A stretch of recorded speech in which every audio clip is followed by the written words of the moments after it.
Ah, bueno, sí. La persona que nos acompaña el día de hoy es Raúl Serrano. Si no lo saben, en realidad es Exatec, fue también estudiante como nosotros. Es escritor de ciencia ficción, ha publicado una antología de ciencia ficción y fantasía que se llama Ahora tenemos vino y otros cuentos, que lo pueden encontrar en Amazon, by the way. Y sí, es veracruzano, por si les interesa el dato. Entonces, sí, el día de hoy nos va a venir a hablar un poco de Jurassic Park, su impacto en la ciencia ficción y un poco sobre la adaptación, porque no muchas personas saben que Jurassic Park era un libro antes de una película. Entonces, sí, muchas gracias, Raúl, por venir. No, de nada, Valeria, muchas gracias por la presentación, Mauricio, por la invitación también, y pues mucho gusto a todas las personas que están escuchándonos. Platicándolo con Vale, vamos a tratar de hacer esto más que una conferencia o lo que sea, una plática, más bien una conversación, ¿no? Que vaya en todas las direcciones y así entre todos vayamos nutriendo la plática. ¿Estamos de acuerdo con eso? Yay or nay. Sí, sí. Sí, Sí, perfecto. sí, súper. Eh, pues bueno, como les decía Valeria, mi nombre es Raúl Serrano, soy un escritor de ciencia ficción mexicano, específicamente veracruzano.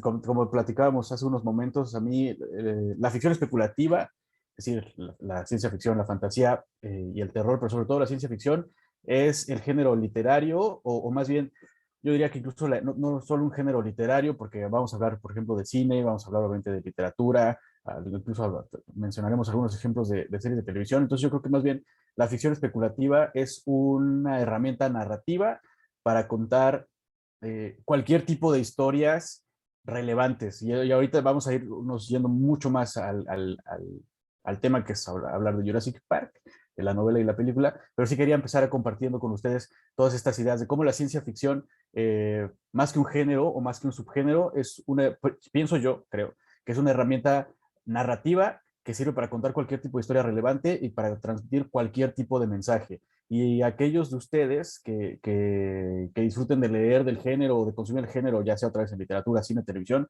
no me van a dejar mentir. Creo que la ciencia ficción tiene menos que ver con, por ejemplo, porque también a veces es fácil confundirse, ¿no? Y pensamos que la ciencia ficción tiene que ver con tecnología súper avanzada o con naves espaciales, viajes en el tiempo, lo que sea, pero también tiene mucho que ver con la reacción que tienen o las reacciones que tienen los individuos y las sociedades a todos esos cambios tecnológicos, sociales, políticos, etcétera. Y a lo que voy, por ejemplo, no sé si hay una serie en Amazon bastante buena que es la del hombre en el castillo. No sé si la han visto. ¿Cuál sería, vale, la mejor manera como para interactuar con todos? Que vayan, bueno, si quieren interrumpirme, mi punto, si quieren interrumpirme, participar, el foro está completamente abierto. En caso contrario de que Vale y Mauricio no los dejen, pero de mi parte, por favor, ¿no? Súper.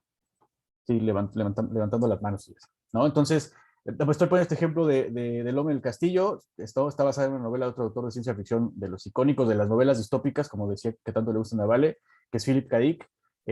No funciona, por ejemplo, como una ucronía, ¿no? Una línea de tiempo paralela donde un evento relevante no salió como en la historia real, ¿no? En este caso en específico está, yo creo que es la ucronía por excelencia. ¿Qué hubiera pasado si los nazis hubieran ganado o las potencias del eje hubiesen ganado la Segunda Guerra Mundial?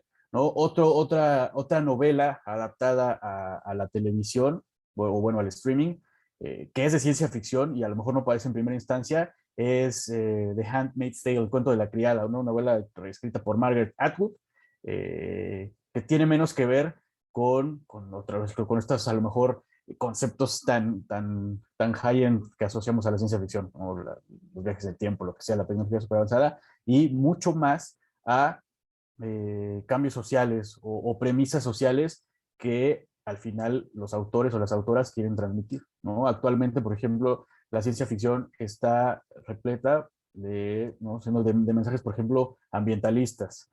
Hablábamos de Dune hace ratito, Dune fue publicado en 1965, pero en ese momento ya estaba empezando a ser relevante el medio ambiente, ¿no? En el imaginario popular, y bueno, tiene una carga de contenido bastante interesante, ¿no? Hay ciencia ficción feminista, hay ciencia ficción del medio ambiente, hay ciencia ficción que habla acerca de los peligros de la guerra, etcétera, etcétera, ¿no? Hay una frase, aquí la tengo anotado porque luego se me olvida, que a mí me gusta mucho compartir cada vez que tengo la oportunidad de hablar de este tipo de temas, de un autor que se llama Frederick Paul, ¿no? Escribió muchísimas novelas, pero entre ellas una que se llama Mercaderes del Espacio, y que dice que la ciencia ficción es capaz de anticipar el uso del auto o la creación del automóvil, ¿no?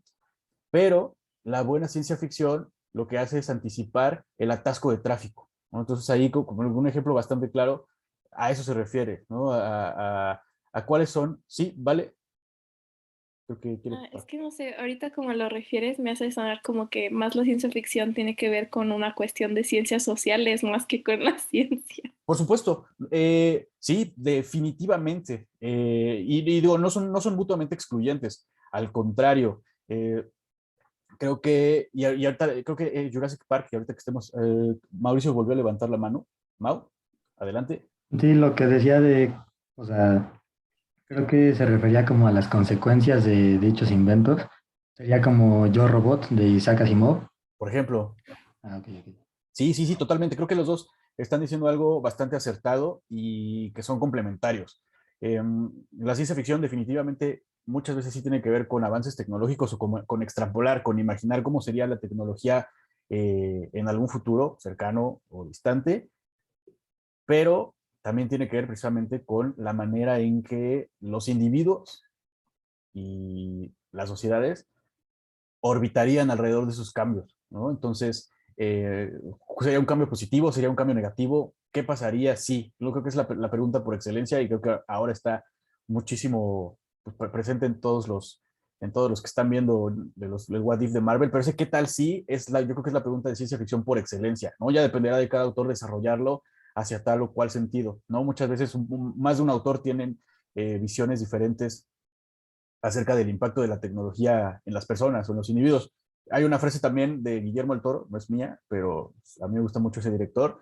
Digo, tampoco es como para tomarla tan canónicamente, ¿no? Era una opinión que dio en una entrevista cuando estrenó la de Pacific Rim, no sé si la vieron, la de los robots. Digo, esa película simplemente se trata de monstruos contra robots gigantes, pero él mencionaba, tiene algo de razón, que la relación que tiene el occidente con la tecnología es completamente diferente a la relación que tiene la cultura oriental o la cultura asiática o la japonesa en específico con la tecnología, ¿no? Aquí todas las películas, ¿no? Las películas populares, las películas de Hollywood que tratan de desastres, normalmente son a causa de un eh, avance tecnológico que se sale completamente de proporción o del control de las personas que se supone que tienen que estar a cargo y nos destruyen a la sociedad, destruyen el modo de vida que conocemos, etcétera, ¿no? En la raíz misma de ese sentimiento o de ese mensaje está un miedo irracional que tenemos hacia la tecnología, ¿no?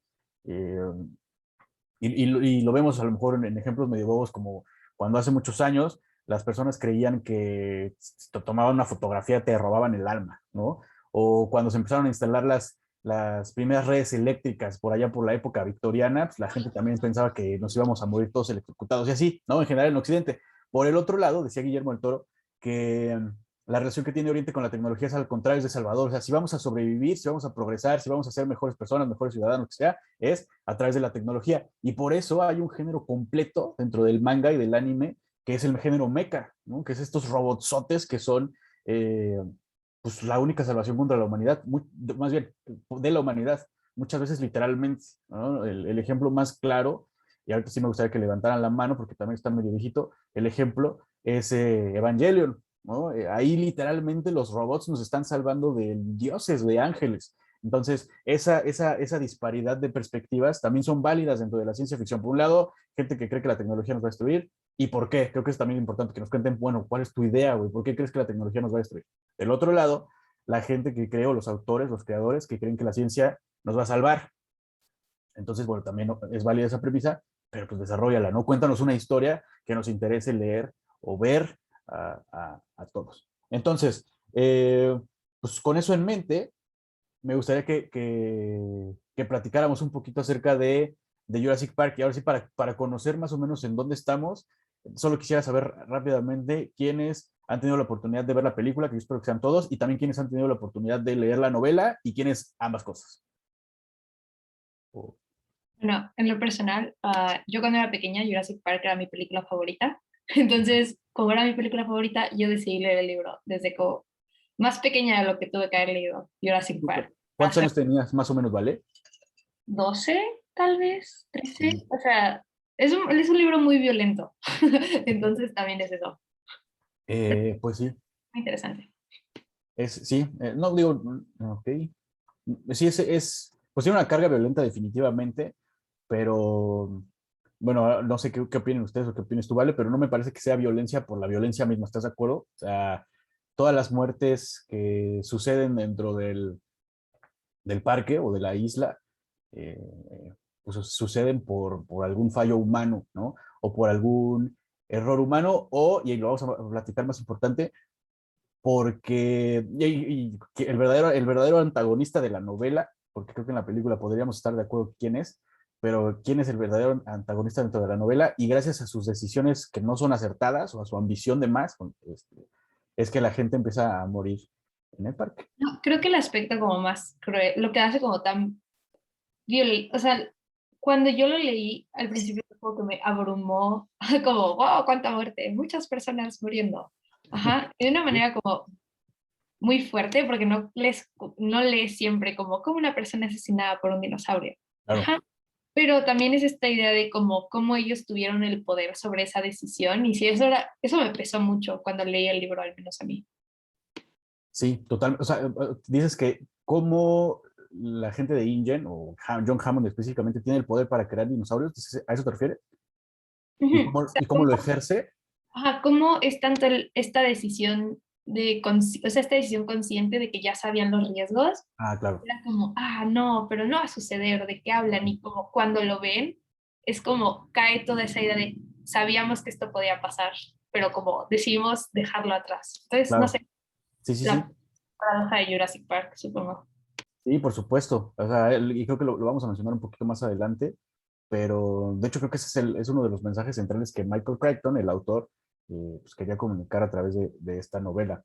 Entonces, eh, pues eso, ¿no? Básicamente, en cuanto a la ciencia ficción, en cuanto a la adaptación, mencionabas también, ya que estabas ahorita mencionando o hablando, Vale, te mencionaba hace ratito la novela de Frankenstein de Mary Shelley, ¿no? Que es considerada por el gran consenso de expertos y aficionados a la ciencia ficción como la primera novela de ciencia ficción moderna, y precisamente si le quitas como el cascarón a Jurassic Park y le quitas el cascarón a Frankenstein, te queda exactamente el mismo mensaje, que es los seres humanos tenemos la capacidad de desarrollar una tecnología que a veces no sabemos controlar, y las consecuencias pueden ser funestas, ¿no? Obviamente en Frankenstein pues, es la época, bueno, 1818, la época un poquito antes de la victoriana, es una novela gótica, ¿no? Ahí el personaje principal, que es Victor Frankenstein, pues, está completamente atormentado por la decisión que tomó, y ahora es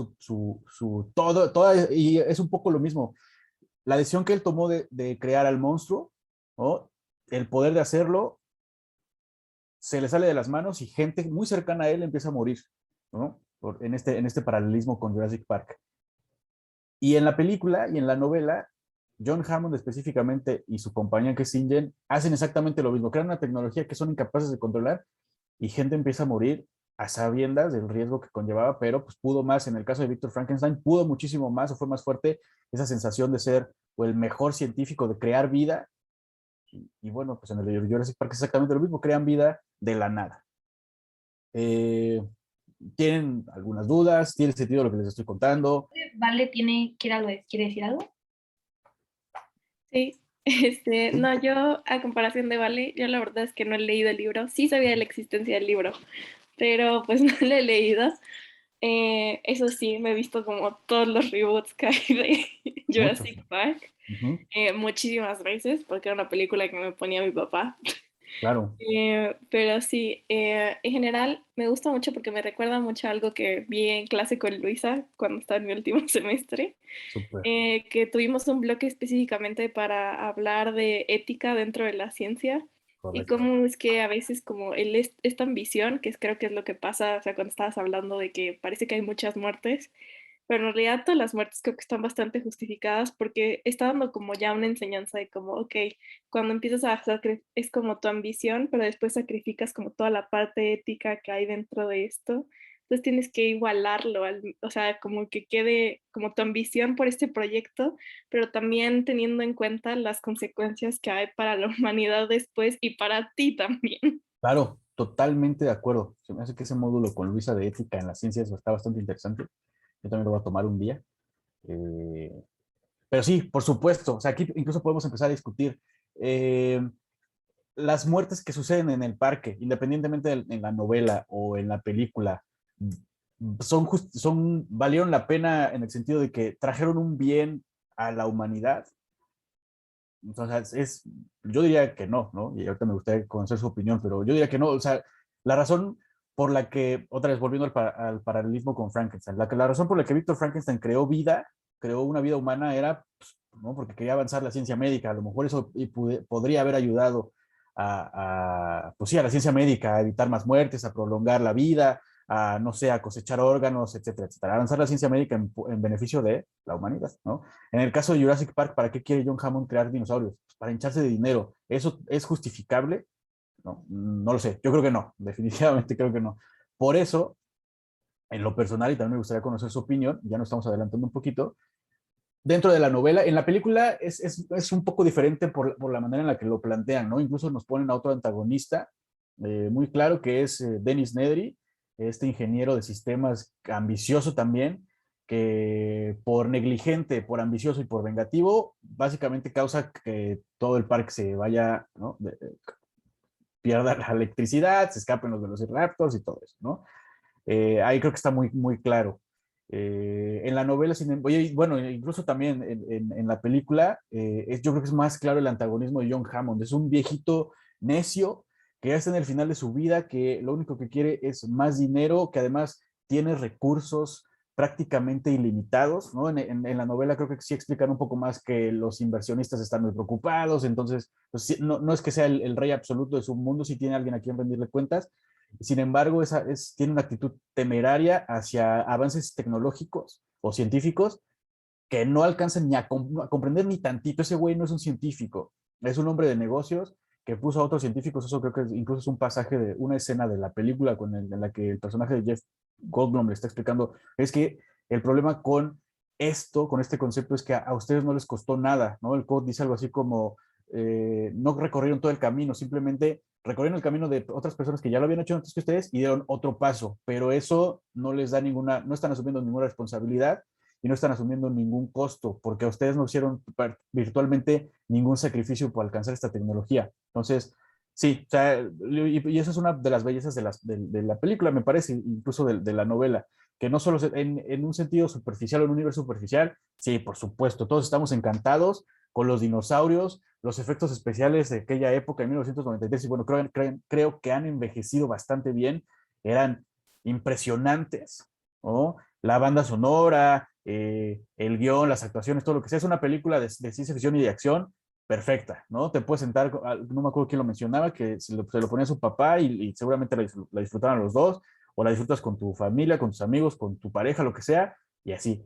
Pero tiene muchos niveles del mensaje que quiere comunicar, y cada vez que lo ves, yo creo que vas aprendiendo otro de los mensajes o de los subtextos, del subtexto, que Michael Crichton en la novela, o bueno, también participó de la adaptación cinematográfica, quiere comunicar a través de esta historia. ¿Qué opinan de esto, jóvenes? ¿Más o menos? ¿O no? No, sí, o sea, la verdad de la que tú dijiste, sí, o sea, al final es una película bastante disfrutable, que creo que, o sea, a pesar de que se pueda ver como algo muy sangriento, creo que es muy divertido al mismo tiempo ver toda esta parte que pasa, pero me gusta cómo mete este mensaje como sutilmente de como, de como, pues, la parte ética dentro de la ciencia, o sea, de que al final todo lo que haces tiene como tiene una causa y efecto al final Claro. todo. Entonces, de que al final tienes que siempre estar como entendiendo a través del proceso, como, ok, ¿en qué va a ayudar esto? ¿En qué no va a ayudar esto? Porque a veces hay ciencia que simplemente no es necesaria. O Sí. sea, se ve padre, que yo creo que lo que aquí en esta parte fue como entretenimiento y se ve muy padre, pero en realidad por alguna razón se extinguieron los dinosaurios. O sea, por alguna razón no están aquí. Entonces, ¿para qué los traes de vuelta? Yo creo que hay una causa y efecto ahí como de, a ver, entonces, ¿cuál es la necesidad de que traigamos estos seres vivos que se extinguieron hace tantos años y que ya no congenian en la sociedad en la que estamos? Entonces, eso me gusta mucho lo que hace. Totalmente, totalmente. Hay una, sí, por supuesto, hay un propósito para todo y cuando alguien se sale del orden natural o cuando la humanidad se sale del orden natural de las cosas, ese es uno de los mensajes que podría ser transmitir la película, es cuando empiezan a salir eh, causas negativas, ¿no? Digo, eso ya incluso da un tema para filosofar, o sea, literalmente citar teorías filosóficas que yo no domino ninguna, pero pues sí, o sea, la pregunta es, ¿cuál es el orden natural de las cosas? ¿No? Los humanos también son parte de la naturaleza, ¿por qué no afectarla, etcétera, etcétera? Julia levantó la mano. Sí, no, es que justo que ahorita están hablando tú y Valer eso de que, bueno, los dinosaurios, ¿por qué los traías de vuelta si ya no están? O sea, ¿qué rol tendrían en la sociedad ahorita? Como que quedé pensando y tienes como lo que dijiste ahorita, que daría como hasta temas para filosofar, que pues realmente ningún animal ahorita como que encaja en nuestra sociedad, porque o sea, estamos extendidos por todo el planeta y no de una manera sostenible. Entonces, más bien creo que traerlos es como bueno, no sé, yo lo vería, porque también hay dinosaurios que nada más comían las plantitas, como esos que salen en las nuevas. Correcto. Ajá, entonces pues no sé, lo veo como una forma también de una oportunidad, como de pues coexistir todos, o no sé, pero pues sin duda los humanos, si algo está como fuera de control, pues somos nosotros. Correcto, sí, por supuesto. O sea, nos comportamos hasta cierto punto como una plaga, ¿no? Creo que diste en el clavo con el término, nuestra existencia de alguna forma ya no es sostenible, ¿no? O dijiste otra cosa también interesante, que es que ningún animal encaja dentro de nuestro mundo natural, ¿no? Una vez leí un artículo así pequeño que hay algunas personas o unos científicos que creen que, por ejemplo, que el panda ya que ya deberíamos de dejar de tratar de salvar al panda, ¿no? Que ya su extinción es inminente, o sea, incluso por su propio comportamiento, no tanto porque los humanos hayan invadido sus hábitats o lo que sea, sino porque de verdad están muy burros, o sea, se caen de los árboles y se matan, no se reproducen a la velocidad que tendría que ser para que su población siga creciendo, al contrario, están disminuyendo, etcétera, etcétera. Entonces, pues sí, dan para muchos temas éticos, filosóficos, biológicos, científicos. Fíjense, ni siquiera hemos hablado ya como del contenido de la peli. Entonces, eso es lo que les platicaba al principio, ¿no? Y con lo que quería empezar, la utilidad de la ciencia ficción como herramienta narrativa. Al final, de una sola película, que además trata de dinosaurios resucitados, o sea, estamos hablando de la conservación del medio ambiente, del papel de la humanidad, pues precisamente en la conservación o la destrucción del medio ambiente, de la ética a la hora de los avances científicos o tecnológicos, de la ambición desmedida, ¿no? A lo mejor no lo mencionamos, pero también obviamente ganar dinero, o sea, ganar dinero o utilizar avances científicos simplemente para ganar dinero, pues es una de las principales críticas hacia el capitalismo, por ejemplo, ¿no? Entonces, mi punto es, una buena obra de ciencia ficción, independientemente de si trata de dinosaurios, de viajes espaciales, de si los nazis ganaron la guerra, de viajes en el tiempo, lo que sea, siempre tiene en su centro absoluto un mensaje importante que los creadores quieren transmitir, y dos, una historia interesante con personajes con los que te relacionas, ¿no? Porque al final creo que sea en la película original de la que estamos hablando, o en las secuelas, o en los reboots con Chris Pratt, pues hay un par de personajes ahí que queremos que ganen, ¿no? Siempre hay alguien, un protagonista, un antagonista, y bueno, una historia bien contada también tiene que tener algo de conflicto. Y su impacto, es otra cosa de la que quería platicarles, o que quería platicar con ustedes, es su impacto en el imaginario popular. Y aquí también es un tema súper interesante porque, por ejemplo, todos, y hasta la fecha las películas siguen siendo iguales, los velociraptors siguen siendo los asesinos naturales por excelencia del mundo natural, ¿no? Así es como nos los vendieron bueno, obviamente lo mencionan en la novela, lo adaptan muy bien a la película, ¿no? De hecho, los velociraptors están ahí poniendo en peligro a todos los visitantes del parque. Y bueno, en las secuelas pasa exactamente lo mismo. Pero, bueno, el tiranosaurio también, el gran cazador, su nombre significa literalmente el rey de los lagartos, ¿no? Tiranosaurio, del rey de los lagartos tirano. Y sin embargo, y esa es otra cosa también interesante, los más recientes estudios paleontológicos o las teorías más aceptadas de algunos, a lo mejor unos 10, 15 años para acá, indican que muy probablemente, por ejemplo, el tiranosaurio ni siquiera era carnívoro, era carroñero, ¿no? Y citan su tamaño le impediría esconderse, no sé, en la maleza o detrás de un árbol para poder sorprender a sus presas. Su mismo tamaño le impediría correr a la velocidad que piensan o que nos describen en la película, ¿no? Entonces tampoco podría perseguir así en una carrera justa a, a dinosaurios herbívoros, ¿no? No tiene cuernos, sus patas delanteras son muy cortas, ¿no? Etcétera, punto del A, B, C, D y F, y al final la conclusión es que el tiranosaurio era un animal carroñero, ¿no? Eso ya tiene muchos años que son las teorías más aceptadas entre la comunidad paleontológica, bueno, que llegan a los aficionados porque tampoco soy experto en nada, pero mi punto es este, no nos importa, ¿no? Como fans del género, como fans de la película, en el imaginario popular seguimos pensando, seguimos creyendo y nos seguimos emocionando o espantando incluso a veces cuando vemos a un tiranosaurio o a una manada de velociraptors en la pantalla, ¿no? Y pasa exactamente lo mismo con muchas obras de ciencia ficción que son, yo creo que más vigentes que nunca hoy en día, pero no por la tecnología que anticiparon, porque la tecnología que anticipan muchas veces, no me acuerdo, Mau, creo que fuiste tú quien mencionó, por ejemplo, Yo Robot, la tecnología de Isaac Asimov. No sé si han visto, por ejemplo, y voy a citar otra adaptación de la literatura a la pantalla chica, el streaming. Hace poquito se estrenó la serie Fundación en Apple TV, que está basada más o menos en las series de Isaac Asimov. Isaac Asimov nació creo que en 1920, ¿no? Se murió en 1992.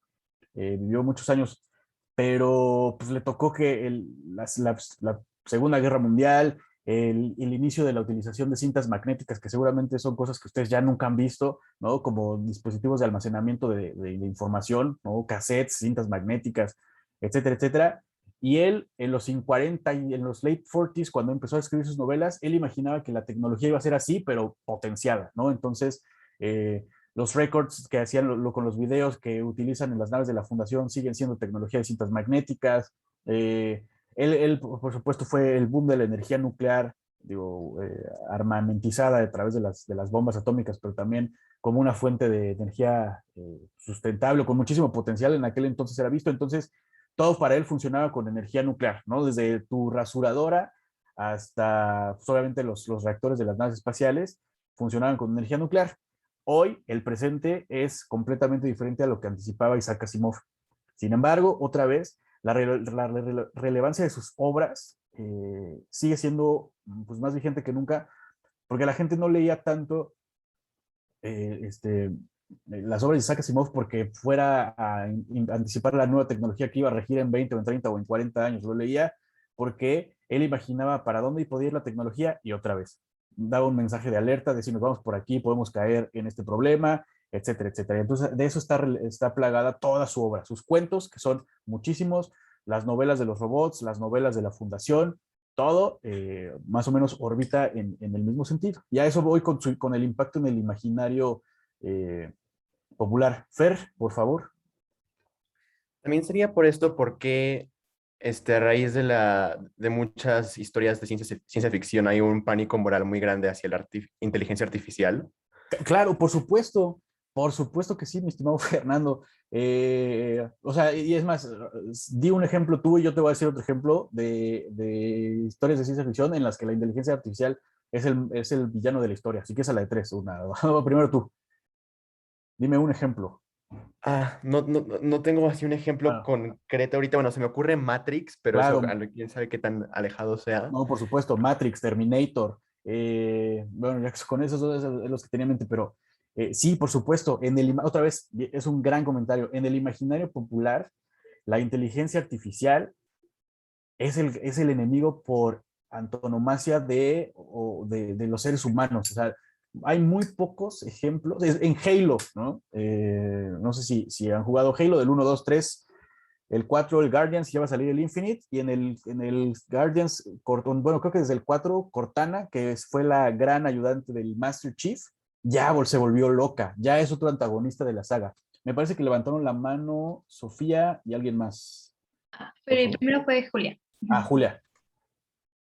Ah, sí, no, nada más ahorita que mencionas el imaginario popular, se me hizo también, o sea, me acordé mucho de que en cuarentena, bueno, en pandemia vi como un video de los dinosaurios que realmente no son como los describen, porque a la hora de pues, o sea, como estudiarlos los paleontólogos, se les olvidó como incluir el músculo y, Perfecto. y también que tendrían como algunos tendrían plumas porque eran más parecidos a las aves. Entonces como que todo esto se me hizo como muy sorprendente más como por la parte de también de Jurassic Park, de que qué tan famoso sería Jurassic Park si los, porque, o sea, lo emblemático también son estas como bestias, o sea, que parecen como pesadillas, no sé, o sea, de hecho hace poco, o sea, a mí siempre me dio miedo Jurassic Park y hace poco soñé como con el dinosaurio enorme de la pecera, porque me dan como un buen de, no sé, entonces siento como qué tan famoso hubiera sido si hubieran puesto a los dinosaurios como estas cosas, ajá, como un fluffy T-Rex, o sea, no sé. Claro, no, totalmente de acuerdo. ¿Qué tan famoso hubiera sido, qué tan impactante hubiera sido precisamente en el imaginario popular si en lugar de tener un enemigo a vencer o un obstáculo a vencer como un T-Rex que pesa como 4 toneladas y corre a la velocidad de un coche, ¿no? 65 millas por hora, tuvieras una gallina, ¿sí? De 2 metros, ¿no? Sí, totalmente de acuerdo. Entonces, ese impacto vuelve icónico, o más bien eso tan icónico de la creación de los dinosaurios es lo que vuelve icónica la obra. Pero alguien más había... Sí, yo. Pero primero quiero decir que si hubiera sido eso, hubiera sido como Plaza Sésamo de terror. Pero no. Correcto, es un Big No, Bird persiguiente, ¿no? Un avelado. no, pero mi comentario no era ese. Mi comentario es una tontería eso, pero no. Justo me acordé, o sea, creo que no lo había pensado como imaginario popular, pero no es una novela de ciencia ficción. Por si no sabían, Jaws o Tiburón es una novela también, fue una novela antes de ser un libro. Y algo que se me hizo muy interesante es como el autor no intentó, o sea, no quería que se hiciera esta idea de como tiburones malos asesinos y terminó siendo eso lo que sucedió. Y hoy en día el autor creo que aún sigue como haciendo campañas para la protección de los Correcto. tiburones por el impacto que tuvo su libro. Y creo que es justamente eso lo que hace Jurassic Park, o sea, ese mismo miedo es lo que hace Jurassic Park tan bueno, o sea, tan importante en la ciencia ficción, porque es como algo que cuando empecé a leer ciencia ficción, algo que me impresionó es como las grandes novelas de ciencia ficción siempre tenían como no necesariamente elementos completamente diferentes a los demás, sino la manera en la que podían crear ese miedo y esa, o sea, toda esa esperanza y ese, o sea, todo ese clúster de emociones Ujú. terrible. Y Jurassic Park hace eso, porque cuántas historias de dinosaurios hay, pero no cualquiera llegó como a ese nivel de terror que llegó a Claro, causar Jurassic Park. Entonces, creo que es eso, o sea, que no necesariamente es que los dinosaurios sean como malos, sino la idea que logró crear fue lo que hizo tan grande a Jurassic Park. totalmente, totalmente. Y eso, ese ejemplo de Jaws, bueno, de tiburón que mencionabas, es súper interesante. Primero porque la película, la adaptación a la pantalla grande de la novela también la dirigió Steven Spielberg, ¿no? Pues ya estamos hablando de temas en común. Dos, sí, me parece que otra vez el impacto que tenía la novela y la película en la gente, odiaban a los tiburones, ¿no? Veían uno en sus vaquitos y los mataban. Este, lo mismo pasaba con el ejemplo que mencionaban hace ratito con la inteligencia artificial. O sea, ya estamos en una época, está comenzando la segunda década del siglo XXI y la inteligencia artificial ya es parte de todos los días, ¿no? O sea, nos comunicamos con Alexa, con Siri, hablando del Internet of Things, los coches los self-driving cars ya son, o sea, ya van a empezar a desplegarse. O sea, ya la inteligencia artificial ya está aquí. No a lo mejor a los niveles de Cortana, pero ya la estamos viviendo. Y pues so far, so good, ¿no? O sea, todavía no empieza la guerra contra las máquinas. Y sin embargo, está este miedo latente de siempre decimos, ¿no? Se nos va el internet, Skynet, es que ya, ¿no? O se cae Twitter, es que ya empezó, ¿no? Está muy arraigado y a lo mejor van a pasar muchos años, yo esperaría que no, pero es posible, que ya incluso la inteligencia artificial, el Internet of Things, lo que sea una parte ya cotidiana de todos, que sea tan común como hoy es, no sé, WhatsApp, y los bots, por ejemplo, los bots de las tiendas en línea o de los servidores, lo que sea.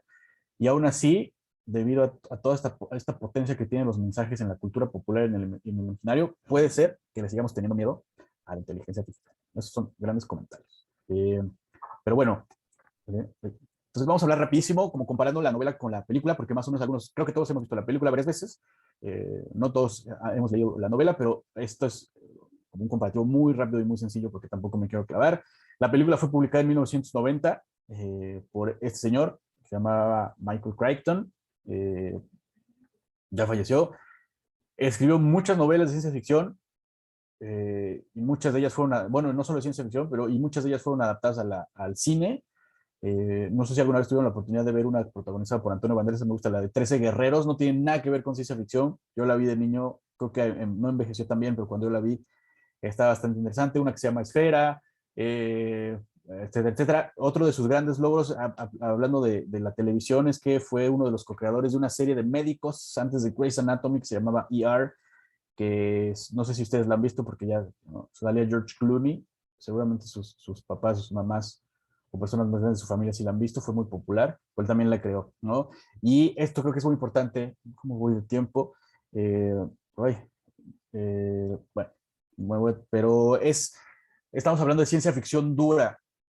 Long story short, seguramente ya han escuchado este término anteriormente, la ciencia ficción dura es toda aquella en la que la explicación o la exposición de los datos técnicos, de los cálculos, de cómo se crea la tecnología que está alrededor o en el centro de las historias, es muy importante, ¿no? Por ejemplo, un ejemplo, obviamente, sobre todo en la novela, la descripción desde cómo extraen el ADN de los mosquitos en el ámbar, cómo compran las supercomputadoras, que además en los 90 costaban una millonada y eran así todavía gigantescas, etcétera, etcétera, para poder correr las secuencias de clonación.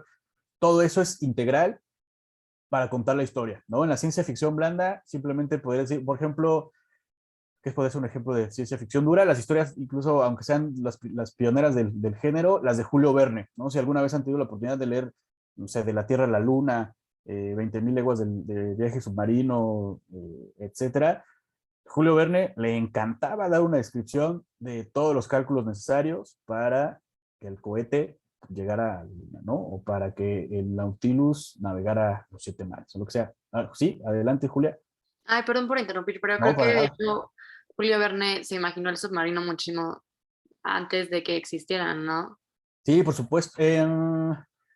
Había algunos ejemplos, incluso de civilizaciones antiguas, pero pues no dejaban de ser barriles con brea cubiertos y se hundían a lo mejor 2 metros para hacerle hoyos a los barcos enemigos, ¿no? Pero sí, por supuesto, o sea, el submarino en forma tal como ya lo conocemos hoy, como un vehículo motorizado, capaz de albergar a cierta cantidad de gente, autopropulsado, etcétera, sí, por supuesto que lo imaginó Julio Verne, ¿no? Entonces, eso hablando de ciencia ficción dura. Jurassic Park es definitivamente un ejemplo excelente de ciencia ficción. ¿Por qué? Porque te da datos técnicos acerca de cómo van creando la tecnología. Ciencia ficción blanda, por ejemplo, sería la serie de Rick y Morty, donde simplemente tienen un portal gun, donde la avientan y pasan a otras dimensiones y nunca te explican absolutamente nada de cómo funciona esa tecnología. ¿Por qué? Porque aparte no es el propósito de esa serie explicártelo, simplemente es pues, que te rías, ¿no? Que te la pases bien. Pero bueno, comparándolo con la película se estrena 3 años después, en 1993, dirigida por Steven Spielberg.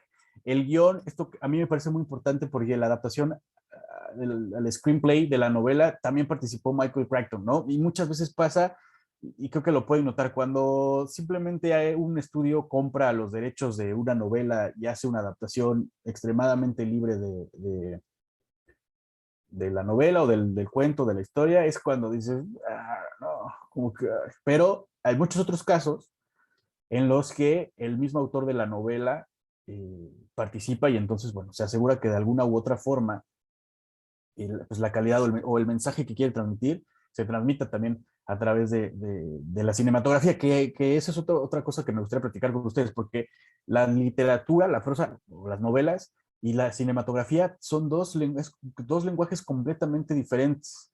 Y ahorita me gustaría que ustedes me compartieran sus ideas, pero bueno, otra pues de las cosas que tanto nos encantan, o en lo personal a mí me encanta de la película es obviamente la banda sonora, ¿no? Compuesta por John Williams, que pues, yo creo que el cine, a lo mejor de la última mitad del siglo XX, le debe muchísimo a este señor, ¿no? Bandas sonoras como la de Superman, la de Indiana Jones, la misma de Jurassic Park, etcétera, pues él estuvo involucrado, entonces también es algo icónico, es sumamente identificable a la hora de ver las películas, tanto que pues se siguen utilizando en las secuelas protagonizadas por Chris Pratt, ¿no? Ganó 3 Óscares en 1994, edición de sonido, mezcla de sonido y, por supuesto, efectos visuales. Los efectos visuales son de suma importancia porque en esa época era cuando ya se empezaban a jugar con los efectos por computadora, por la verdad la tecnología no estaba tan buena. Entonces, ahorita ves una película de los 90s con CGI y dices, ¿en qué estaban pensando? En el caso de Jurassic Park, no sucede así, porque a pesar de que sí le meten efectos por computadora, no abusan y se basan en la tecnología de animatronics, que bueno, ahorita ya es prácticamente obsoleta, porque ya el CGI ya da para que puedas crear esos monstruos y sí lo veas y digas, güey, no, sí es de verdad. Pero bueno, ganaron un Oscar ese año. Y otro de los grandes récords de esta película, de los grandes méritos, es que fue la película con mayor recaudación de la historia, por lo menos hasta 1997, cuando le ganó Titanic, y hoy sigue ahí en el ranking de los 100, está en el lugar número 41. Obviamente creo que están en primer lugar, creo que Avatar, Avengers Ganó, ajá, Avengers, creo que ajá, la que ganó, sí. y otra, ¿no? Pero pues ahí sigue, No, sigue, volví a ser otra vez Avatar, es el primer lugar. Le ganó a Avengers por tantito y después volvió a ser Avatar. sí, Avatar, y Avengers Endgame, y la tercera, ¿cuál es? No me acuerdo. Pero creo que, Titanic. Titanic todavía. Wait, déjenme Es que checar. además la volvieron a sacar como en 2010, Ah, entonces, o sea, fue lo de que original del 97 más el extra, según yo. ya, claro, pues ahí está. Y después de Star Wars, episodio 7, según esto. Las Ya, siete de Force Awakens, ¿no? no, Jurassic, y justo Jurassic World es el sexto lugar después de Infinity War. Ya ve. O sea, y por supuesto que Jurassic World, la razón por la que recaudó tanto es por todas las expectativas que estaba generando por sus predecesoras. O sea, yo creo que solita, por sí misma, no hubiera llegado a tanta recaudación, porque a lo mejor en esta época, sin Jurassic Park, nadie estaría hablando de dinosaurios. Nadie. Ahorita estamos hablando de superhéroes, pues sí, de superhéroes. Marvel, los estudios Marvel es lo que ahorita vende, ¿no? Entonces, eso. Y bueno, protagonizado por Sam Neill, Laura Dern y Jeff Goldblum. Que a Sam Neill pues, no lo he visto en muchas otras películas. Laura Dern, hablando de Star Wars, es la Capitana Holdo, la de los pelos morados en la 8, se llama la 8, de Last Jedi. Sí. Y Jeff Goldblum, que también sale en la de Marvel, en la de Thor Ragnarok, como pues ahí el malo, ¿no? Es un hito de la cinematografía, y a esto quería llegar. Definitivamente hay un antes y un después del cine, no solo después de, hablando de Jurassic Park, sino por eso puse ahí la foto de Steven Spielberg. Este cuate, o sea, se encargó de, pues, yo creo que fabricar los sueños y las infancias de muchos de los generación X, yo creo que los generación X más jóvenes y los millennials, no, más bien, sí, los millennials más viejos, ¿no? O sea, voy a mencionar algunas películas y series en las que él participó, no solo como director, sino más bien yo creo que la influencia de Steven Spielberg también es a través de su fase como productor. O sea, E.T., los Goonies, y a través de los Goonies, por ejemplo, toda esta nostalgia ochentera que ahorita nos está invadiendo, empezando por Stranger Things, ¿no? Etcétera. Volver al futuro, por supuesto. ¿Quién engañó a Roger Rabbit? No sé si alguna vez la han visto, pero también es una gran película. La lista de Schindler, Atrápame si puedes, La Guerra de los Mundos, que es otra adaptación de una novela de ciencia ficción de H.G. Wells. Entonces, bueno, o sea, pero esos son solo unos ejemplos del verdadero impacto que tuvo Steven Spielberg en la cinematografía, ¿no? Que si fue positivo o fue negativo, porque, no sé, a lo mejor opacó a otros directores como Coppola o algunos que venían un poquito antes que él contando otro tipo de historias, un cine a lo mejor, digamos, más serio o más oscuro. Si fue positivo o negativo, no lo sé. Yo en lo personal disfruto mucho de sus historias o de sus películas, y definitivamente hay un antes y un después de Steven Spielberg y de Jurassic Park. Como mencionábamos, hay 4 secuelas. También me gustaría saber sus opiniones, pero yo creo que ninguna se le acerca como a encanto o a impacto en la cultura popular como la primera. Hay videojuegos y, pues, por supuesto, hay merchandise que se sigue vendiendo, ¿no? Hasta la fecha. ¿no? Entonces, es eso. En cuanto a la película, o sea, tiene su propio lugar en el imaginario popular de cosas que ya hemos platicado, dinosaurios, la ingeniería genética, ¿no? Que pues sigue avanzando, pero en ese momento fue eh, la imaginación de cómo se podían llegar a crear, a clonar seres vivos, y esto que también lo platicamos casi al principio, la manera en que la ciencia y la tecnología influyen en la humanidad de manera positiva o negativa, que es la esencia misma de la ciencia ficción. Ahora, en esto, más bien yo quisiera abrir el foro a todos ustedes para que me digan por qué nos gusta tanto, porque todos, si todos estamos aquí platicando de esto, es porque la película y la novela tienen un lugar especial en nuestros corazones. ¿Oh? Entonces, me gusta, creo que dice más como de Peña Nieto que así. Bueno, pero sí me gustaría que ahora ustedes me dijeran de todo lo que hemos platicado hasta este momento, ¿qué es lo que más les gusta de la película? ¿Por qué nos gusta tanto? Me gustaría comprender un poco mejor. Yo tengo algunas teorías, yo tengo mis propias preferencias, pero pues el foro está abierto y que ustedes me cuenten o nos cuenten. Venga, vale. No sé, a mí como la escena que siempre se me queda marcada es la del principio. Literal la primera escena cuando está lloviendo, Ah, esta parte de la caja, sí, sí. donde está encerrado el dinosaurio y todo el mundo está como en pánico.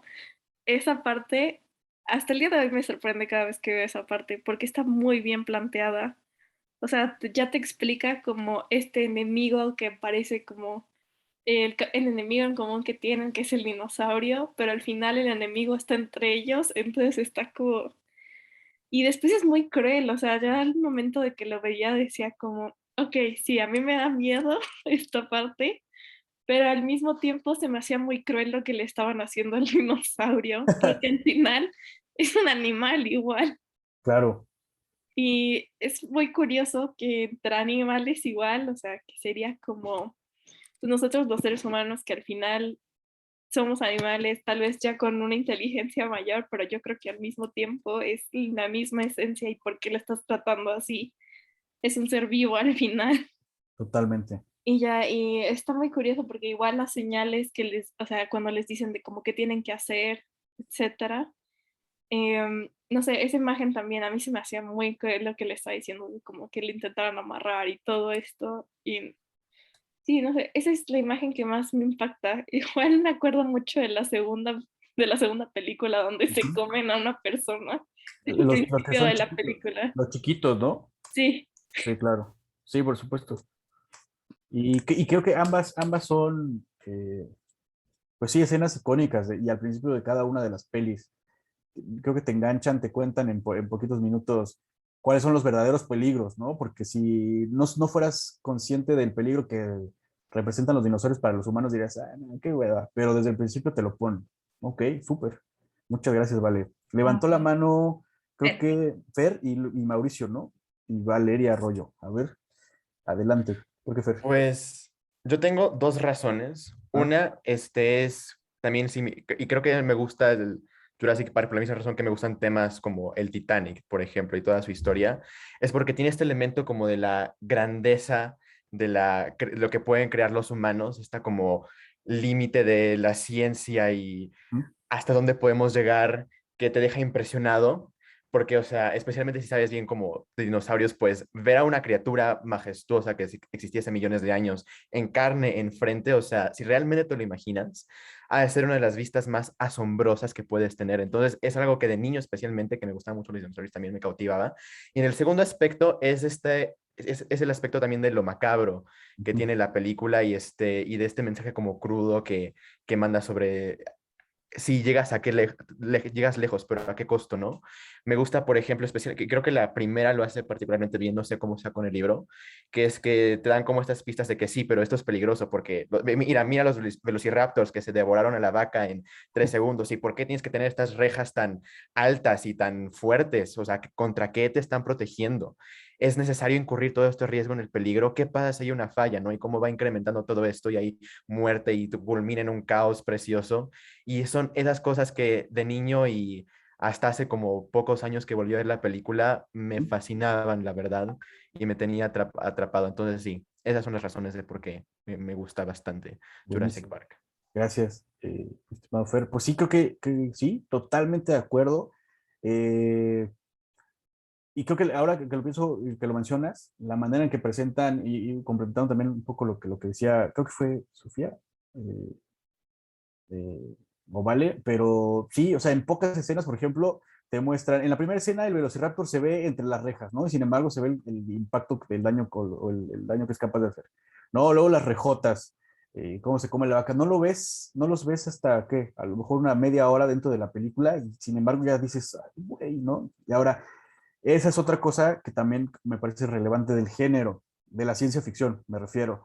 La manera tan frecuente que toca, que se como overlaps con el género del terror, ¿no? Porque podríamos decir, incluso desde cierta perspectiva, desde cierto punto de vista, Jurassic Park es definitivamente una película de terror, ¿no? Hay un enemigo al acecho que no ves al principio, pero te va construyendo el peligro, el peligro, el peligro, y sobre todo el peligro, volviendo también un poquito a lo de Frankenstein, el verdadero peligro son los humanos que no saben controlar esa tecnología y que no deben meterse con ellos en primer lugar. Entonces, súper, muchas gracias. ¿Quién sigue? Creo que Justo, creo que algo por lo que a mí en lo particular me gusta mucho, mucho la película a comparación del libro es, cuando yo leí el libro, como dijiste, es ciencia ficción dura.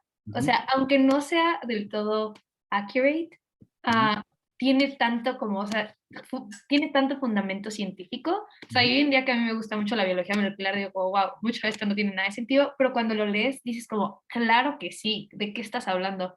Y algo que logró la película es que te hace sentir como si lo sabes tú también. O sea, literalmente van como 10 minutos máximo a la parte científica y aún así sientes como sientes esta importancia tal vez, o sea, esta autoridad para poder decir, tener una opinión. Entonces siento que es algo muy importante que logra Jurassic Park en muy poco tiempo y sin necesitar, o sea, no necesitas fundamentar nada, solo decir, ya sientes que tienes la capacidad para entender lo que está pasando.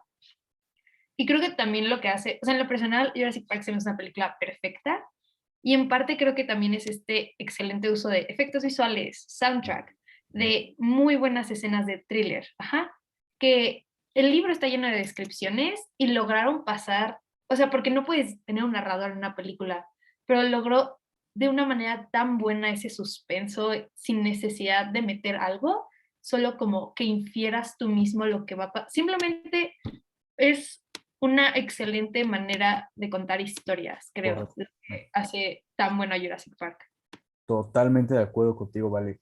Eso que mencionabas también creo que tienes toda la razón de cómo, de alguna manera, y a pesar de que muchas, digo, seguramente tú lo sabes mucho mejor que yo, pero que algunas de las premisas científicas hoy de que presentaba el libro, y bueno, la película hoy ya carecen de validez o de veracidad, eh, se llama, creo que el concepto se llama suspensión de la incredulidad, ¿no? Sobre todo en el cine. Que Jurassic Park lo hace perfectamente. Si te plantea estas son las reglas, este es el cuadrado donde vamos a vivir, donde te vamos a contar la historia y no nos vamos a salir de ahí. Y el hecho de hacerlo de esa manera tan eficiente haces que como observador, como consumidor de la historia, digas, ah, bueno, esta historia es claro que es real, claro que podría ser real. ¿Por qué? Porque las reglas que me plantean al principio de la peli no las rompe, ¿no? Cuando una película o cuando una serie hace eso, cuando rompen sus propias reglas, cuando traicionan las motivaciones de sus propios personajes, es cuando dices, ah, ¿no? Pero cuando hacen eso, como bien dices, como lo hace Jurassic Park, esta película es perfecta, sí, por supuesto, el guión es magistral. Creo yo también, comparto esa opinión contigo. Muchas gracias. ¿Quién más? ¿Quién iba? Mau. Mau. Va, pues trataré de resumirme porque si no me sigo.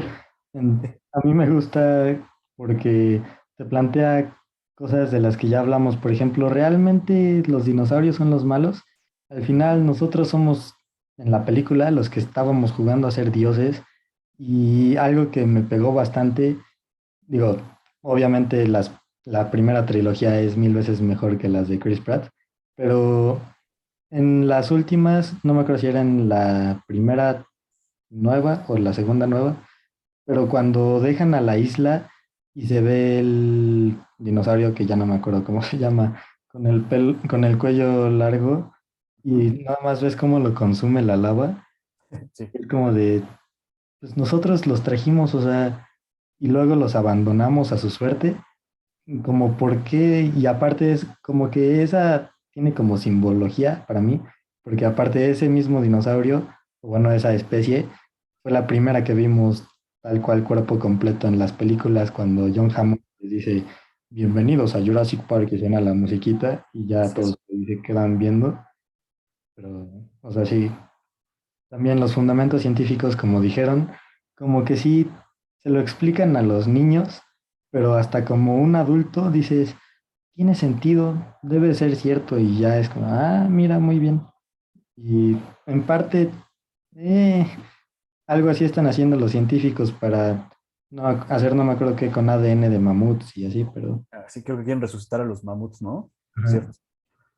Y sí, básicamente es eso. Súper, muchas gracias, Mau. Sí, totalmente. Esa, fíjate, esa simbología de la primera escena en la que ves que es un brachiosaurio, y de la última, o sea, y es impactante, ¿no? Y ahí empieza como la verdadera experiencia de Alan Grant, eh, y de los demás, que no me acuerdo cómo se llamaba, y luego cómo lo comparas, como cómo lo estás dejando morir, sí, totalmente te hace pensar que realmente los antagonistas son los humanos, ¿no? O un humano en específico, o un par de humanos en específico. Pero sí, de acuerdo. Muchas gracias. ¿Quién seguía? Guille. Guille. Bueno, sí, nada más como para decir en general lo que, o sea, esta fue de una de esas películas que como siento que la mayoría de las personas vimos antes de la edad que debíamos de haberla visto. O sea, entonces igual y también esto nos pega mucho porque, bueno, en una de esas todo el mundo vio un par de películas que era demasiado joven y que Sí, ya sabes, hay muchas películas de supervivencia que no sé qué, pero, o sea, esta va más allá y genuinamente creo que es justo por el mensaje de que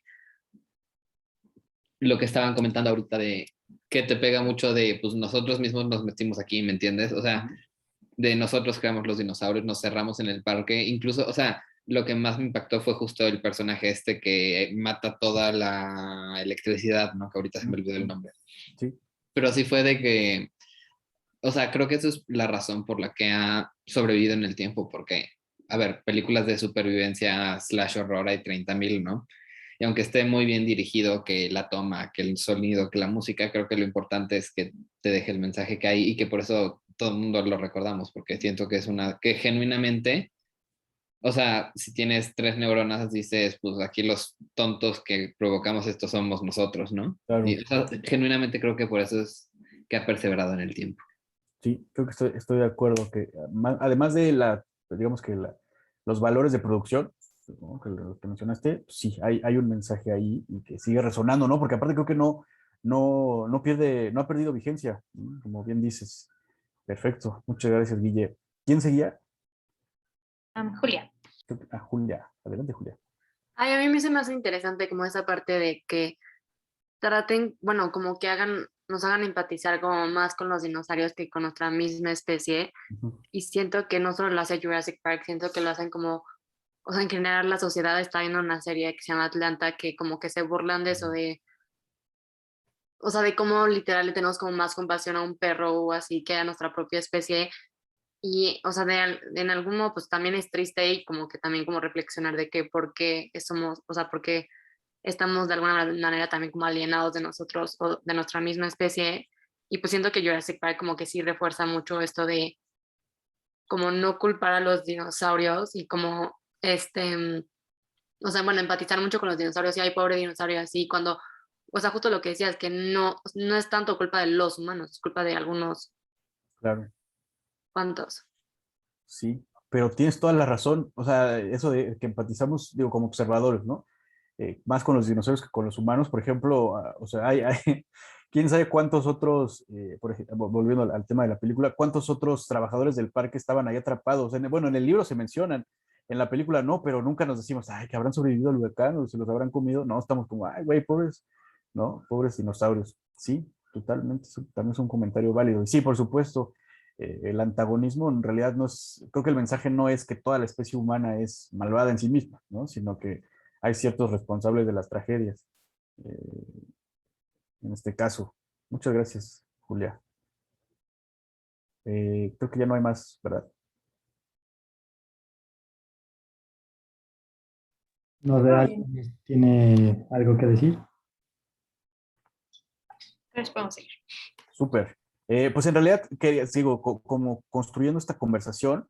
La siguiente pregunta que me gustaría hacerles y que la compartiéramos entre todos, porque eso se trata, es ¿qué es mejor, ¿no? Para ustedes y por qué sobre todo? ¿El guión o la adaptación cinematográfica, no solo el screenplay, sino toda la película o la novela? Y esto creo que podemos hacerlo no solo hablando específicamente de Jurassic Park, aunque sí sería el objetivo, pero de cualquier otra adaptación de una novela o de una serie o de una novela gráfica incluso, ya sea al cine, a la televisión o al streaming, y qué es lo que ustedes han visto y qué prefieren y por qué lo prefieren. A mí me interesa mucho también conocer eso de ustedes. ¿Quién empieza? Vale, si quieres que empezar. Ok, va. Bueno, para mí, la verdad, creo que son cosas muy distintas, porque es lo mismo que tú hablabas de que es muy distinto la adaptación del material original que tenías, porque al principio, al final, en la narrativa, tienes mucha más oportunidad de indagar en detalles, de Claro. irte a explicar cosas más científicas, que en este caso el libro lo hace bastante bien, porque tienes una cantidad extensa para decirlo sin que, o sea, porque al final el lector pues tiene, o sea, el tiempo pues tiene toda la vida para poder leer eso. Claro, En cuanto a una película, no, tienes un tiempo limitado, o sea, de que ahora sí que la gente no pone atención más de 1 o 2 horas, o sea, y por eso es que Jurassic Park está tan llena de acción, porque es la manera en la que puedes captar a la gente de ujú, que, ah, bueno, es que ya te di mucho choro, entonces ahora necesito darte algo que puedas ver visualmente. sí, Ya, y de hecho es algo que ya había visto en una clase de cine ujú, queda de esta parte, porque lo que hace mucho la película de Jurassic Park es que tiene muchas como puntos cardinales, digamos así, para que entiendas el concepto sin que te lo digan realmente. totalmente. Entonces, o sea, desde la primera escena, desde que las paredes tan altas que hay y las barreras que hay entre los humanos y los dinosaurios, cómo es que desde ahí ya hay una separación de que esto no es natural, Sí, después de cómo se alejan, cómo ven al antagonista, pero después desde la manera de vestir, los vestuarios, todo.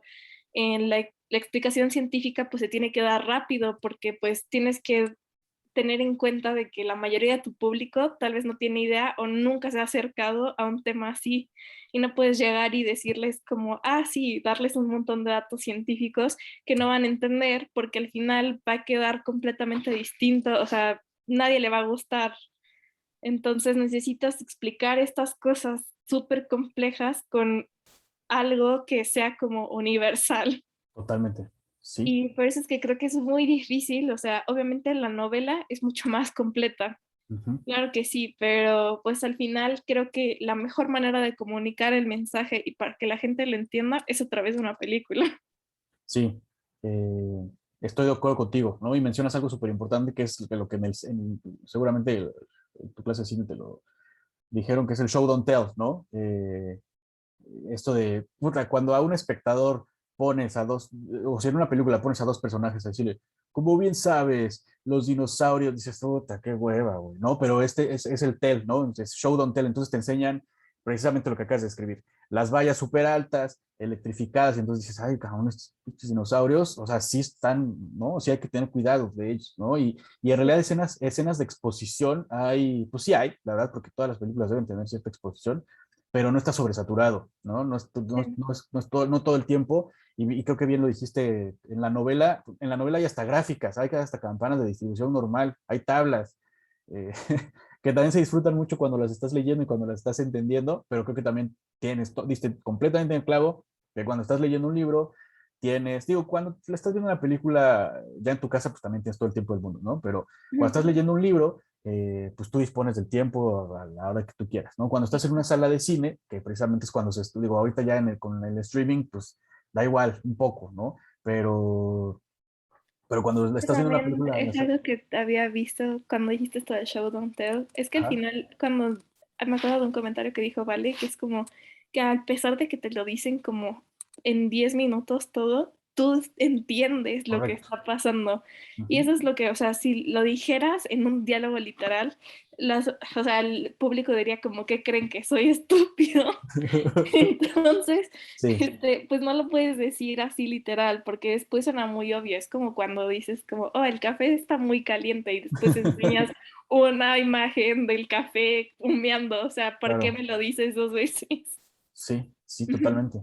Eh, sí, por supuesto. O sea, por ejemplo, hablando de eso, eh, las relaciones entre los personajes creo que también quedan claras desde el principio. Por ejemplo, nunca dicen específicamente que Alan Grant y el personaje de Laura Dern, ay, no, Sally, que son pareja, ¿no? Nunca dicen, somos novios o estamos comprometidos, ¿no? Pero tiene una discusión acerca de tener niños o no, ¿no? O sea, y a lo mejor es lo más bobo del mundo en el sentido, pero funciona, o sea, sabes que estas dos personas son pareja, ¿no? Eh, sabes que Ian Malcolm, el matemático de los lentes, ¿no? Interpretado por Jeff Goldblum, pues es como es un temerario, le gusta mucho vivir la vida, la manera en la que está en el carro y le tira la onda a Sally, ¿no? Sabes definitivamente que John Hammond es quien está a cargo incluso por la manera en la que se viste, ¿no? El güey está vestido como un político corrupto, ¿no? De blanco, va como si fuera a una cena en su rancho en lugar de a una isla donde hay animales asesinos. Está vestido de blanco, no sale de su cajita, como los controles de la isla, etcétera. Entonces, sí, por supuesto, en poquito tiempo y con premisas o acciones muy, muy básicas, como dices, describen a la perfección la situación, ¿no? Cosa que en la novela, y que la novela también disfruté mucho, pues sí, tienes que leer absolutamente todo, o sea, tienes que echar casi un capítulo completo de cómo John Hammond, por ejemplo, está en peligro de perder su trabajo, de que los inversionistas saquen su dinero del proyecto. Son a lo mejor 20 o 30 páginas en las que te lo explican, ¿no? O te explican, por ejemplo, también, creo que es incluso previo a que empiece la novela, en el prólogo, eh, la manera en que empezó a ponerse de moda encontrar ámbar con mosquitos fosilizados. Entonces, es que son dos lenguajes completamente diferentes, creo yo. Pero sí, estoy de acuerdo contigo, Vale. ¿Quién más? Creo que la otra Vale, ¿no? También quería platicar. Justo, creo que desde el prólogo y la escena inicial puedes entender como por qué son tan diferentes, porque en el prólogo del libro, en Ujú, vez de que sea como la garrita o algo así, empieza todo con la muerte de, por si no se me acá, empieza con la muerte de un trabajador ujú. y literalmente llega a un hospital y dice como, oh, me atacó un animal, en un accidente, sí, pero cuando lo describe como si hubieran despedazado su cuerpo, o sea, como si hubieran sido garras que rompieron todo, músculo que tomó desde el hueso, o sea, lo describe de una manera tan grotesca Ujú. que es muy feo, porque muere, ajá, pero dice como, me mató un velociraptor, y ya, muere. Ujú. Y sí, es bien fuerte, y ya en la película es como la garra, ajá, pero sigue siendo igual de grotesca de esa manera. Entonces creo que eso es como lo que los hace tan buenos ambos y en lo personal no tengo un favorito porque algo que me gusta mucho, mucho, por ejemplo, de la película es que tienes 2 horas para mostrarle todo este libro, mostrarle la idea y todo y no solo eso, emocionarlos y que quieran más. Tienes 2 horas, entonces es un gran reto. Y tuvieron que obviamente ignorar una gran parte de todo el fundamento científico, muchas muertes, muchos personajes tuvieron que ser como olvidados. Sí, Ajá, el doctor Chen Wu, creo que se llama, Henry Wu, Henry Wu. ajá, que era el que desarrolló como toda esta tecnología que salió mal por intentar hacerlo como bueno, bonito y barato. Ah, justo casi no lo mencionan en la película, a pesar de que es un personaje extremadamente importante en el libro, porque no pueden meter ese tipo de cosas en la película. Ajá, en ese tiempo al menos no pueden. Entonces, creo que lo que hace tan buena la película es que, o sea, cuánto pudieron meter en 2 horas y lo que no pudieron meter, aún así como lo respaldaron. O sea, todas las muertes que no pudieron, por ejemplo, en el libro Hammond muere siendo comido por un velociraptor, Correcto. Malcolm creo que también muere, o sea, mueren la mayoría de los personajes y se los comen. Ajá. Pero en la película no mueren tantos, pero sigue siendo igual de como este impacto, porque son tan dramáticas sus muertes y son tan personales. O sea, algo que me gusta mucho de Jurassic Park, película original, es cómo puedes ver la muerte. O sea, lo ves desde la perspectiva, como ves cómo es comida. O sea, va a sonar muy feo, pero lo ves cómo está pasando. A Ujú. comparación de Jurassic World, que puedes ver como si el dinosaurio fuera por la persona, entonces se siente tan personal y feo, o sea, es tan dramático y eso es lo que lo hace tan buena. O sea, tal vez no lleva toda esta seriedad que lleva el libro, pero o sea, sigue llevando ese mismo mensaje. Y Ujú. creo que eso, en la seriedad, es lo que me gusta mucho del libro. O sea, toda esta parte de fundamento científico, todas las muertos, los personajes que tuvieron que meter, todos, porque, en la película los dinosaurios los meten así, pero en el libro tarda un buen rato en que empiecen a hablar de los dinosaurios. Sí. Ajá. Entonces es todo esta, cómo lo va creando poco a poco este mundo. Ajá. Y no sé, simplemente eso me gusta mucho. Además de que creo que algo que juega, algo que Steven Spielberg es muy bueno haciendo, es haciendo finales que a todos les guste. Ujú. Y creo que el final de Jurassic Park, de como, lo logramos, salimos vivos, es un final muy refrescante después de toda la película, Sí. porque ya necesitas como algo para respirar. En cambio, el libro, como ya llevas tensión, tensión, tensión, tensión, tensión, terminan intentando bombardear la isla y aún así dicen como, pero escaparon los dinosaurios. Entonces es como, ah, entonces es eso, el libro es mucho más serio, pesimista y creo Sí. que eso le atrae más a un lector, como generar todo ese pésame emocional, mientras que la película es quieres algo rápido y que te vaya a llenar de como adrenalina, a diferencia del libro. Entonces es eso. O sea, yo no considero uno mejor al otro, solo tienen propósitos completamente diferentes. Sí, es que creo que es lo último que digo, estoy de acuerdo con todo lo que dijiste, pero eso último me parece perfecto que acabas de decir, que tienen propósitos diferentes, tienen audiencias diferentes. Sí, totalmente. Yo a lo mejor compartiendo un poco desde mi punto de vista, incluso como escritor, yo puedo decirles, a lo mejor la manera más pura de poder transmitir un mensaje, pienso yo, es a través de la literatura. Simplemente porque la menor cantidad de manos están como interpuestas entre el mensaje de... Es más, yo creo que es la experiencia más íntima entre un escritor y un lector, o más bien la experiencia entre un escritor y un lector es completamente íntima, porque lo que tú plasmas como escritor, como novelista, como cuentista, como lo que seas, es lo que la persona está leyendo en su casa. O sea, aunque nunca se vean en la vida, aunque nunca lo conozcas, aunque nunca sea, las ideas que tú querías transmitir, se las estás transmitiendo casi de tu cerebro al suyo.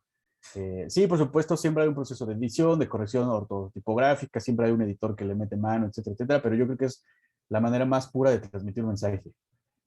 No estoy diciendo que eso tenga más valor que una adaptación cinematográfica, porque como dices, son propuestos diferentes, pero sí, en una película, por supuesto que está la obra original, ¿no? En este caso. Luego está la adaptación del guión, está el director, ¿no? Pero también está el cinematógrafo, está el editor de sonido, están los actores, están todos involucrados y al final es un producto completamente diferente que también tiene muchísimo valor. Pero sí, eso es... Muy rápido, que es algo que una vez mencionamos en Paper Pen, como habíamos comentado sobre las adaptaciones de Stephen King, y en especial nos enfocamos en Kubrick, el que dirigió a Stanley Kubrick, el que dirigió El El Resplandor, Resplandor, ajá, como son historias completamente diferentes, sí. o sea, y cada uno o sea, es una historia que no tiene que ver una con la otra, pero que siguen siendo igual de icónicos. Y creo que algo que me gusta mucho de Jurassic Park es que el mismo autor esté en el guión, Claro. porque en El Resplandor, o sea, lo que decíamos es que Stanley Kubrick hacía fanfictions de las historias de Ujú. Stephen King. Ajá. Y en cambio, y se sienten como historias que no tienen nada que ver. En cambio, Jurassic Park es todo lo que no puedes poner en una película, lo logró.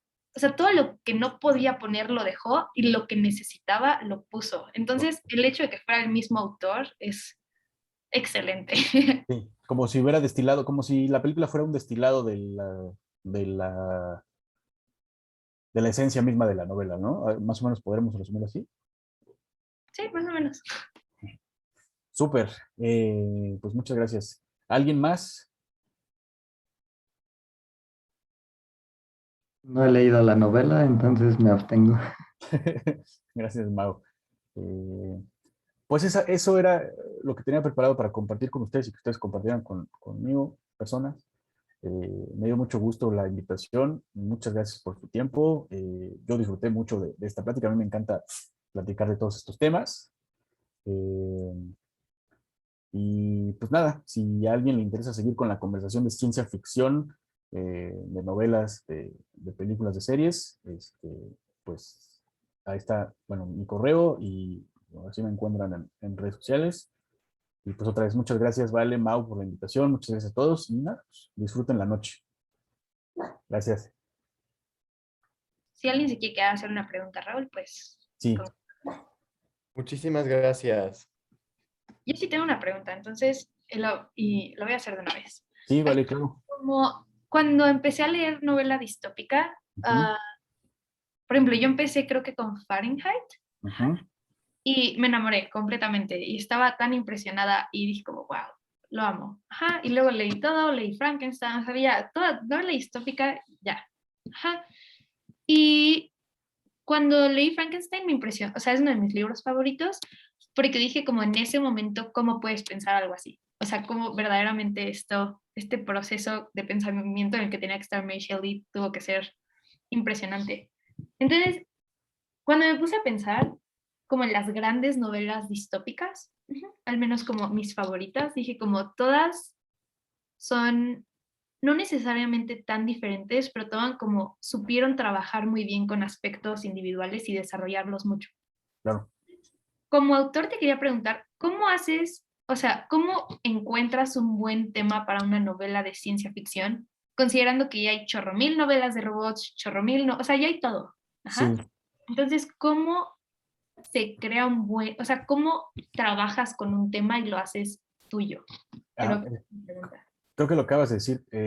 Sí, o sea, si tú como creador de cualquier tipo de contenido, no solo literatura, pero si tú quieres inventar una historia original, nunca lo vas a lograr. O sea, ya todos los temas ya han sido abordados, todos.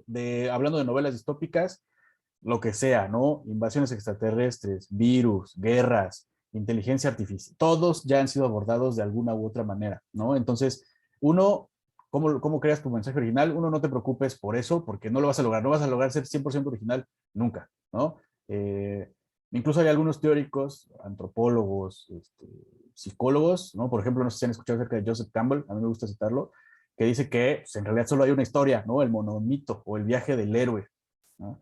Entonces, digo, toman ese arquetipo y cualquier historia, Frankenstein, Fahrenheit 451, Jurassic Park, la que sea, ¿no? Ricky Morty, Pokémon, la que tú quieras, ¿no? Puede ser analizada a través del viaje del héroe de Joseph Campbell, ¿no? O sea, tienes así el círculo muy claro. Entonces, lo que yo diría es, o cómo le hago yo para escribir una historia, simplemente un tema que resulte interesante para mí. Voy a poner otra vez el ejemplo, no me gusta ponerme a mi ejemplo, pero Mary Shelley, es ciencia ficción un poco blanda, ¿no? Pero toma un fenómeno medio científico que estaba de moda en ese momento, que era el galvanismo. Así es como explica más o menos cómo le da vida a Frankenstein, ¿no? Ray Bradbury, ¿por qué? Y el mismo Isaac Asimov, por qué muchas de sus novelas giran alrededor de la energía nuclear, porque ellos empezaron a escribir en los 40s y en los 50s, cuando acaba de pasar la Segunda Guerra Mundial y cuando acaba de empezar la Guerra Fría con la Unión Soviética, y entonces en el imaginario popular, volvemos un poco al mismo tema, todo el mundo estaba pensando en armas nucleares, bombas nucleares, nos van a caer las bombas, los soviéticos nos van a bombardear, todo eso, ¿no? En el caso, por ejemplo, más específico de Fahrenheit 451, creo que a Ray Bradbury lo que le impresionaba del comunismo soviético era precisamente la censura que había. Y dijo, no puede pasar esto en Occidente o en nuestro lado del Atlántico, por eso escribe esa novela. Mi punto es ese, todos los escritores de alguna manera están, no sé si condicionados, pero sí influenciados por el status quo de su época y los temas que les resultan relevantes e importantes para ellos. Esas son las historias que quieren contar. Entonces, creo que ese es mi punto. Pues yo escojo un tema que a mí me parece relevante, o sea, le doy mi sello personal, que mi sello personal la verdad es que es una ciencia ficción ligera, ¿no? Que el propósito, pues no tanto es reflexionar, sino entretener, siendo sinceros, que creo que también es algo que necesitamos. Y ya, y lo desarrollo. Y no me importa que esté hablando de viajes en el tiempo, porque ya hay en mil novelas de eso, pero yo estoy contando la historia que yo quiero contar. y qué es importante para mí, y ya. Eso es lo que hago. Creo que en resumidas cuentas sería simplemente como creador, como persona, serte leal a ti mismo y vas a encontrar tu voz y vas a encontrar tu audiencia. Sí, antes de eso, obviamente, encuentras el mensaje que quieres contar y no lo traicionas. O sea, no digas, no, porque a lo mejor si pongo esto, no voy a tener millones de lectores, o a lo mejor si lo pongo no voy a ser tan popular, o ahorita lo de moda es este tema. No, así no se va a lograr, yo creo. No, encuentra el mensaje que quieres contar, cuéntalo y ya. O sea, solita tú vas a poder ir haciendo como creando tu propia historia. Eso creo. Y eso han hecho todos los escritores, todos los creadores del mundo, ¿no? O sea, you name it. O sea, Mary Shelley lo hizo. Cuando ya, muchísimas gracias, Julia. Gracias por acompañarnos. La verdad es que sí, la pasamos muy, muy bien. Eso vale. No sé si responde de alguna manera a tu pregunta. Si alguien más tiene una duda, porque en lo personal a mí ya, ese peso de como las novelas distópicas, ya pasó Sí. todo. No sé si alguno más tenga una duda, cosas de autores. No, yo nada más te quería dar las gracias. Me encantó la plática, estuvo súper. Y pues sí, no sé, igual lo mismo que le dijiste a Vale, era algo que ya había escuchado de esta parte de que pues todo se ha hecho. Al final, pues lo que vale la pena es que, o sea, tú eres una persona que se está como enfrentando a este mundo que está lleno de tantas cosas que ya se han hecho y pues ahora sí que pues nadie puede replicar tu voz, digamos así, lo que Exacto. tú tienes que decir. Entonces, a pesar de que puede ser un trope que ya se ha hecho como 10.000 veces, nadie lo ha escrito como tú lo escribes, ni tiene el mismo plot, ni nada. Entonces, eso Correcto. es lo importante. Sí, totalmente de acuerdo. Ujú. Sí, que no les dé miedo, o sea, si dicen, esto es que una historia acerca de unos enamorados, están a decir, Romeo y Julieta, ya no importa, o sea, pero cuenta tú lo que quieres contar. O sea, no, estoy hablando, estoy contando una historia de dos hermanos, ay, Caín y Abel. Sí, güey, o sea, está bien, no pasa nada, o sea, que no les dé miedo eso, porque más bien sean leales a sus propias voces. Como dices, creo que lo único que no hay es otra Valeria Villarreal, otra Valeria Arroyo, otro Mauricio Monroy, así no hay de otros. Entonces, eso, creo que es lo que les podría decir. ¿Tiene más nada que comentar? Bueno, muchas gracias también, como por Paper Pen Cuanta. Muchas gracias, porque honestamente disfruté mucho la plática porque me encanta este tema. Entonces, genial. Igualmente, vale. Pues muchas gracias por la invitación y adiós, personas. Bye. Sí. Bye. Ajá. Entonces, sí, eso es todo. Gracias. Adiós. Gracias. Hola, Luisa. Hola, Vale, ¿cómo andas? Bien. Mira, de Paper Pen. Sí. Sí. Qué bueno. Luisa, ¿quieres ver a mi Coraline? A ver cómo quedó mi ma. Mira, Raúl. ahí va. Le estoy Vale. cosiendo el pelo, pero ¡Ay, está hermosa, mi ma! Me da gusto que les haya gustado la plática. Los tenía yo de fondo porque justo estaba yo en asesoría, pero a Raúl le encanta que le hagan preguntas y preguntas. Raúl puede hablar por años luz. Ay, Y sí, es- estuvo súper padre. Entonces, qué chido que les gustó. llegué tarde porque es que me dormí. Luego fue como la plática. No se Pero preocupen. me gustó mucho como escucharlo. Sí. Por eso somos amigos, por eso somos mejores amigos, por eso somos cool. Pero Porque les encanta hablar. bien, también somos mitoteros de Veracruz, algo tenía que salir de ahí. Tengo aquí a un alumno más enfrente a mí. Ay, Le Mando un besito. otro yo. ay. Ay.